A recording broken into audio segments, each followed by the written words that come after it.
Oh, boy. Where is your boy tonight? I hope he is a gentleman. Maybe he won't find out what I know. You were the last good thing about this part of town.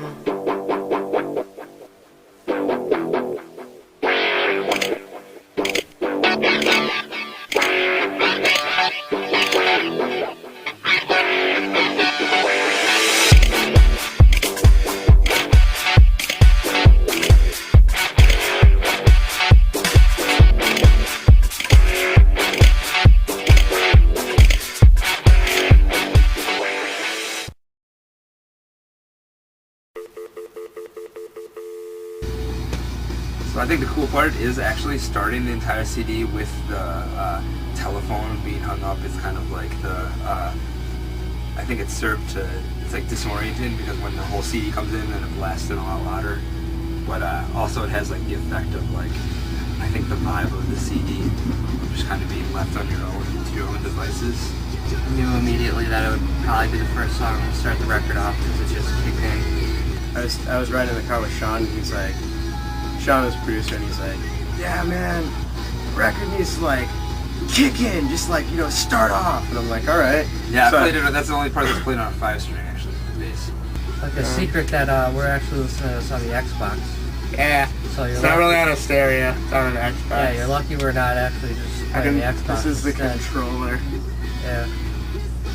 When the song effectively starts, like, I was kind of going for one of those Who intros where they have the really intense, like, I don't know, synth or something, and then like just the band rocks for like these weird measures. I don't know, that's kind of what I was going for. Bull crap.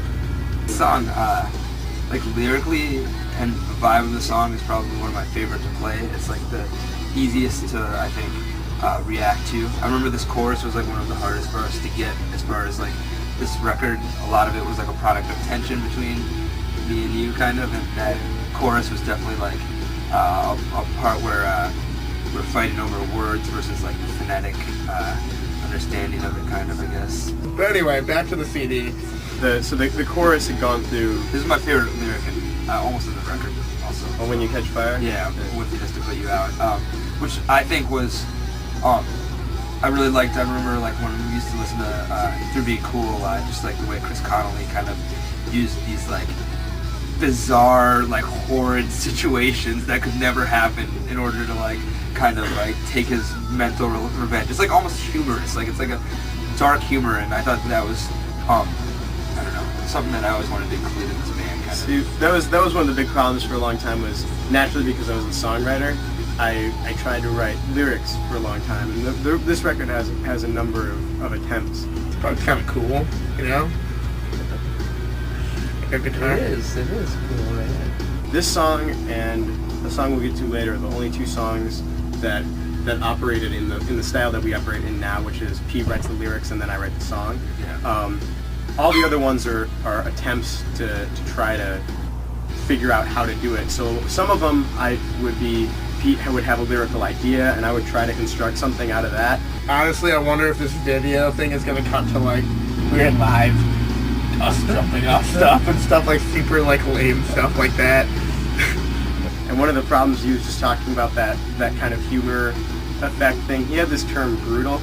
Stuff had to be brutal, and I didn't understand what brutal meant. I thought brutal, like, I was thinking like barbaric, right? So he would be like, it needs to be more brutal here. And I'd be like, all right, so More like you're brutal honesty. Yeah, see, I didn't Tear understand you the apart, honesty kind thing. of. I was like, oh, okay, so you're eviscerating someone. So I had these lyrics that were like, you know, like gouging Slamming eyes the out. sledgehammer.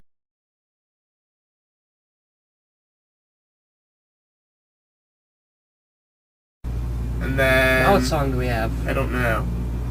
I guess we'll find So out. been on a rabbit hole. This song is one of the earlier ones we did as far as like the way this record was recorded. This was in the batch of the first 3 songs that we were actually sending around to different labels. It was a demo, and Andy actually wasn't in the band even. He just kind of actually we didn't even have the band kind of fell apart right before these demos. Not fell apart, but it was just kind of, we were at this recollecting ourselves point where it was me, Joe, and Pete, and we're all like, what are we gonna do? Well, we love this band, let's do it. So so we had these 3 songs, and we went in to do them, and we asked Andy if he wanted to do a tour with us, and he said sure, and he knew the songs, but he was still doing other stuff. And who Okay. knows if it's even true? Probably not No, true. that's true. No, it's not true. This was the song where I realized that, like, how much this band could mean to me personally, and I guess, like, just, like, where this band could go. I remember when Patrick like wrote this song and he was showing it to me on acoustic guitar, and I was like, oh, that's a lot better than any of the stuff we ever written. Any of the stuff we've ever written before. Yeah, this one, in stark contrast to the first song, is one of the ones that I wrote the lyrics to, and my lyric style is the style that I would do on my own, as you can tell, is a little bit different than Pete's. I don't even know if that's just gonna make it on the thing. So I said that. I mean, the flame was there. It doesn't exist anymore. All the fire in this bed is extinguished. Fire is extinguished. But it was there once. We can relive it in a director's cut upon director's cut commentary of how we made this Kind of record. thing- kind of I'm thing- just kidding. We still the kind of have thing it. Microsoft makes it possible through completion of the Xbox console, Yes. Xbox. which is doing this a which little. is playing this. So if you'd like to buy an Xbox, they sell it at every store. Yep. They, like even like Pizza Hut.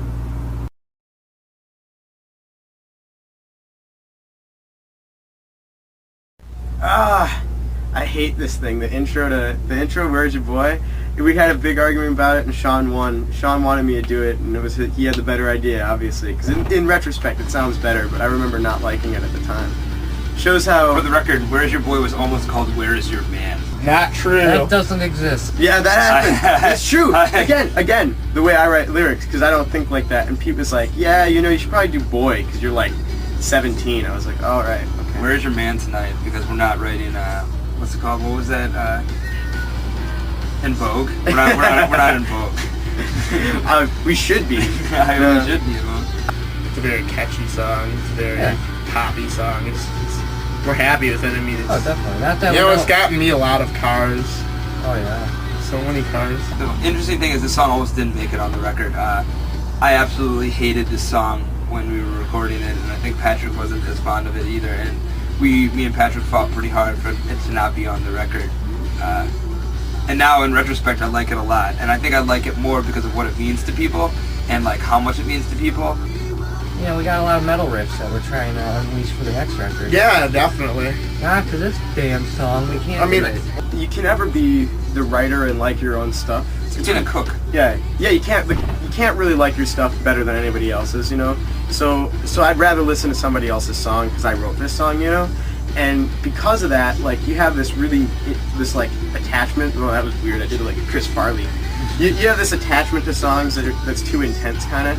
And this song, I was a little too bound up in because a lot of my original ideas got lost.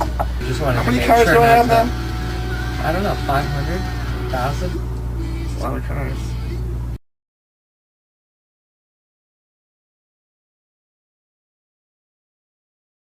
Okay, so we got another song coming up.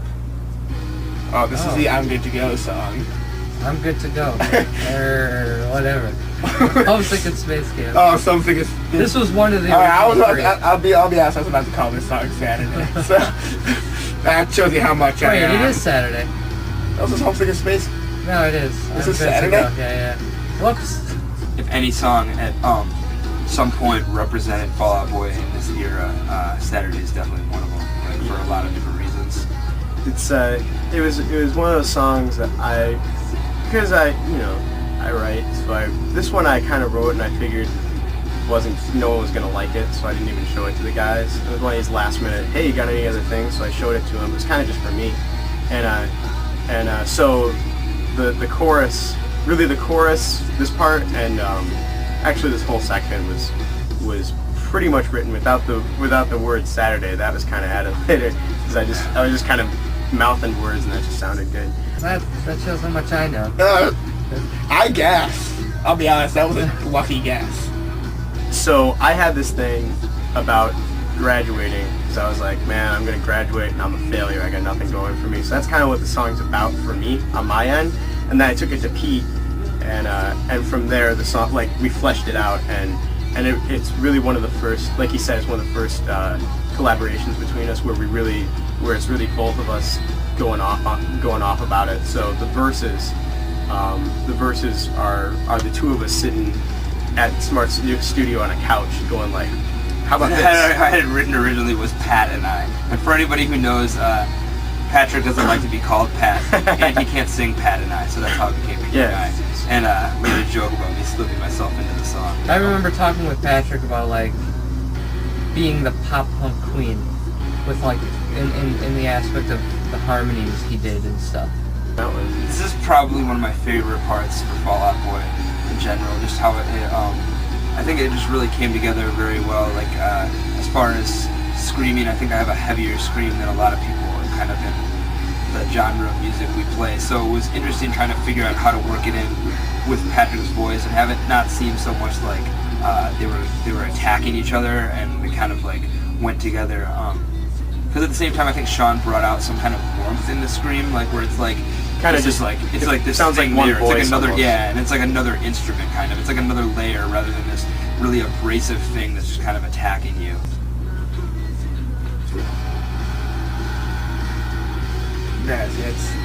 I can see myself on the screen, and I totally keep not looking at the camera. It's funny too, he'd never screamed before in the band. He was screaming in this really heavy band, and we weren't even really going to have him scream, but just the part, we both of us were sitting there like, this part needs something. And I came up with that lyric, which is, by the way, is probably your favorite lyric I've ever written. So Yeah, that's true. I won once. It's And one of a lot of people's favorite parts of the song, when Patrick does falsetto. I thought so. this was improvised, actually. The falsetto was improvised in practice one day. But anyway, yeah, the scream we came up with all on the spot. And it just, the song just fell into place. Absolutely.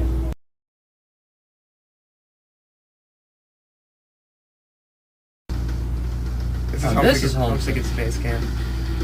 So, I came up with that little drum ditty at the beginning there. Another one of my favorite lines is, "My smile is an open wound without you," and that's just one that just really just kind of stuck in my head. To feeling it about how you could feel in that moment, like when somebody's not there, and how strange your own smile can kind of feel. I guess I don't know. That's just a lyric on the record that kind of sticks out to me more than others, I guess. I mean, it really evokes imagery of landing in Chicago. Yeah, I know what it's like. Like, I've never been on a plane or seen a plane or like heard about what a plane is. I couldn't pick a plane out of a lineup, but now I can. I mean, I could have like right after that. I heard that line. That's very... And you know, this is where Patrick lets us know he misses us. I miss you, Patrick. I miss it too, man. I can't see you in the Xbox, but I know you're there. This has our best ending to a song, I think. Very solid. Yeah, I don't know. No, it isn't. I like it. I think in music, so.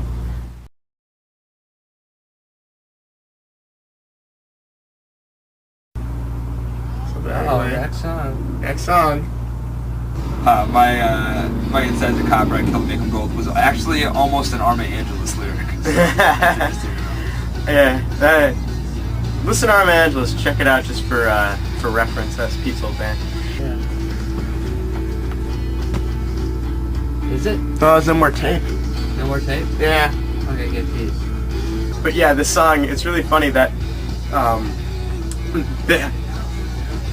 we wrote it to have this dance, actually, and that's not a joke. There's no joke in that. We wanted to dance like that to it. Not true. That doesn't exist. This is a very intensely studio song, so not a lot of it was ever really played by the band as a band. So, and then we just went on tour. We tour so hard that we really never had time to sit down and practice this song, which is a shame because it's really not a bad song. I think that that this also shows a different side of Fall Out Boy, and I don't know. It's definitely a song that at some point, like maybe like if we ever play this record in its entirety, that we put a yeah in right there, and there was a big argument between me and Patrick whether it would come in on the downbeat as it did or it would come in on the and He won. you can see I won, and Patrick's not too happy about it, But the part coming up was the compromise that I won. This part. Because nowadays, this would fit in a Fall Out Boy song really well, but at the time that we were kind of Do you remember the part that it almost was a 4 in the morning Oh. lay pedal? There was an idea over this that thank God that it wasn't even my idea. Yeah. There was this guy that was You working know how there. sometimes studio when you're there that late at night, really bad ideas, Pink Floyd ideas sound good. Yeah. Well, there was this guy that was working there, and he had all these pedals, and we were all up at like, you know, it was more than 4. We were up at like, it was like 8. We had been up all morning, all night, and that riff almost had way too many effects on it.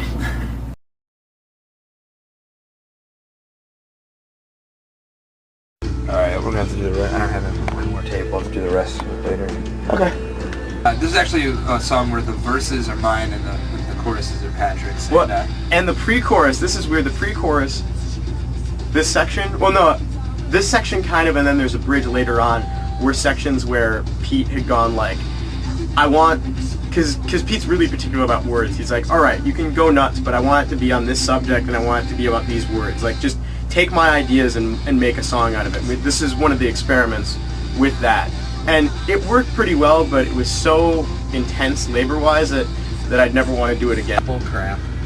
And like, interestingly rhythmic enough, we scale. had that song, the line, Boys Like You are so overrated or whatever.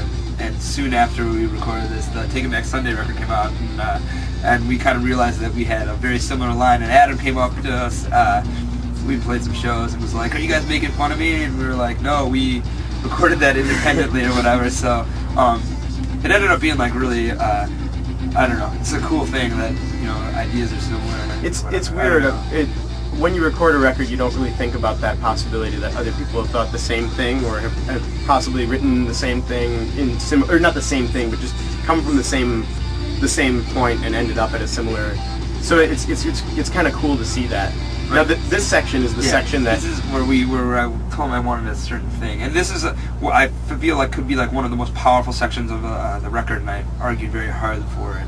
Just a vocal by itself. And for the record, I pushed very hard to get "girl" into this line. He did, and I wanted a very R. Kelly R&B kind of. See, I'm into R&B. I thought this was just the cheesiest thing ever. So I was like, So to all you girls or dudes that are happy that "girl's" in there, I pushed hard for it. now this section, this coming up. You have Justin Pierre.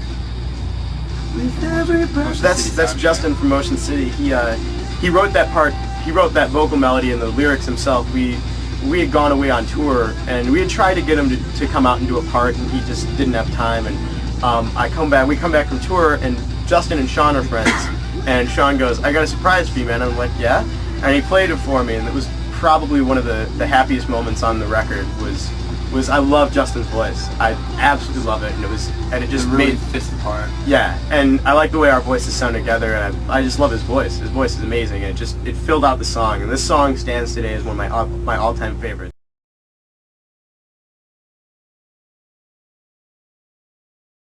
This is a song Joe wrote a couple riffs on this song, and then the lyrics are basically mine. Yeah, this is the other one that's all him. And it stands as one of the most powerful songs lyrically for me in my head. Like, this is one where if I listen to the words, it takes me to that exact point in my life. This line right here is actually, we all shared an apartment together, and I remember standing out on the porch and actually thinking about all of this. And that's one of the cool things, is that it brings me back to when we were sharing an apartment and we'd go on tour and we lived across, rooms from each other, It's kind of, I don't know, weird. It's a very strange feeling. This stands as one of the most powerful lines on the record again, like the "Wish I was invisible as you make me feel." I don't know. I just like when one line can stick in your head forever, kind of, I guess. I think ultimately the only one of the other reasons we never played this song is I like the lyrics so much, and I was still trying to learn how to write for Pete's lyrics. And I love this section too. This is definitely our take on Shia Lee right here. Yeah, it is actually. Which is pretty much directly where that came from.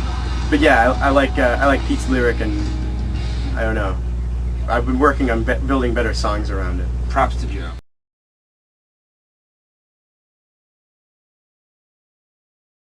This song, For the record, that "Hey" was almost "Shake Your Ass." yeah, I tried real hard to get it in. It didn't end up fitting, and got really mad. Left the studio, came back. Hey, there. So yeah, I don't know. This song, everybody asks about this song all the time, whether Chris was dead or it's Chris from Show Off, and it's our friend Chris.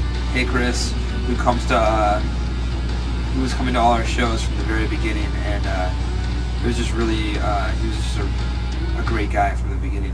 I'm happy of the meaning the song had. It contains pretty much everybody who was our fan or friend at the time. This was for them. Speaking of which, that's Jeff Warnock who wrote the part and then sang it. Chorus line, hey Chris.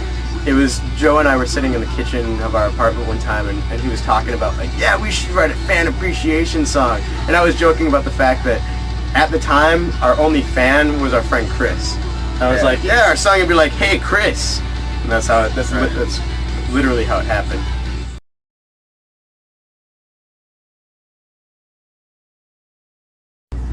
This is the oldest song on here. This actually appeared on our earlier record, kind of with some changes, I guess. Yeah, there were a lot of lyrical changes. I actually like Patrick's line, he's well hung and I'm hanging up, so yeah, that's one of my favorite lyrics. For the record, it's I'm hanging up, not I'm hanging on. For whatever reason, people get this really weird visual image of something X-rated, but I said he's well hung and I'm hanging up, as in I'm on the phone. This was one that was at the time in high school was really personal to me. But this is one of the songs that I thought was really important to kind of get on the record, and I thought it was, I don't know, kind of really, it showed our earlier, you know, where we came from, but at the same time I think it really, like, you know, represents Fall Out Boy. I wanted to call this song Come Before the Storm, in an ode to Cyndi Lauper, honestly.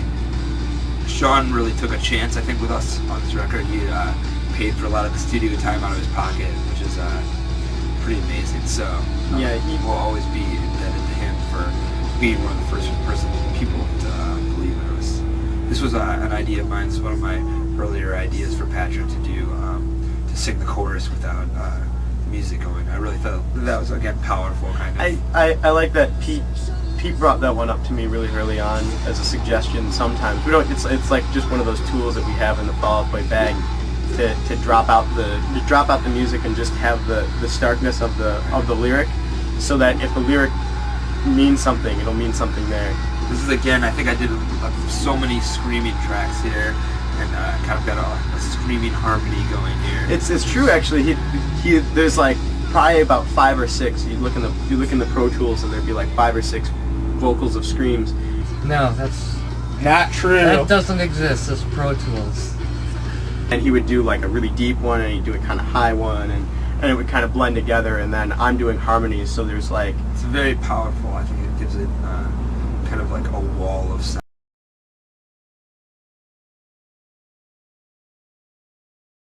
This is clearly an ode to a band called Lifetime out of New Jersey that everybody should probably listen to. It's also one of the few songs that I was partially responsible for the title for. Pete usually comes with the title. This is Patrick's title idea. If you hear that extra rhythm that a lot of people kind of get into, it's the tambo. We got to end up calling it. Sean loved putting a tambourine in. If you listen to that, also that's Chris Connolly, a la Axl Rose in the chorus there. One of our favorites to play. It's just like a very fast pop. Listen to that. Again, I go back to it. These are a lot of my lyrics, and again, I kind of just never felt really comfortable with my lyrics. My lyricism is very. It doesn't take itself very seriously at all. And a lot of this is an idea that I had that kind of reminded me of actually Lifetime itself doing it. To go back into the chorus heavy in that way, and then to have Patrick come in with this airy vocal here, the second part this ooze, which is one of these things where I felt like it was an amazing idea to do. There's just something that where me and Patrick are, I feel like working better than our. Yeah, this one. Listen right here. To Prove Yourself. That's our friend Tamar from the Plain White Tees. We set it up so only he would sing there. It was pretty fun.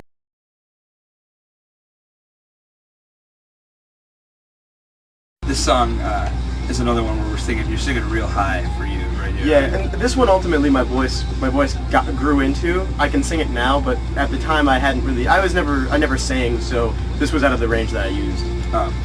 This "so" is one of my favorite parts. I guess it's just so fitting of the song and so fitting of the way Patrick's voice And sounds. the chorus hits really hard after that "so." And then this lyric is another one of those weird Patrick moments where somehow Patrick pleases Pete and myself. I'm not really disappointed in that lyric.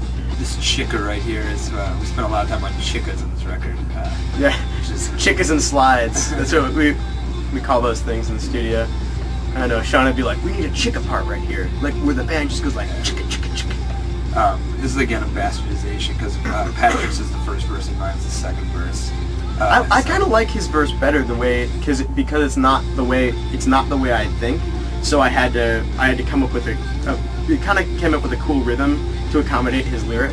So there that I still know the way to make your makeup run. I love that line and I love the way it sits. It worked really well. Cool. I think another cool thing about the song is that it's in drop D and it kind of gives a dark ending to the record. It's one of the like 3 songs in drop D on this record, and I think it's very powerful. It'll be a good way to open our next record. Yeah, we wanted it to be like a thematic thing where it opens at a certain point in Fall Out Boy and ends in a new. So like the next record will probably sound closer to this than it does Empire that. Strikes Back. Yeah.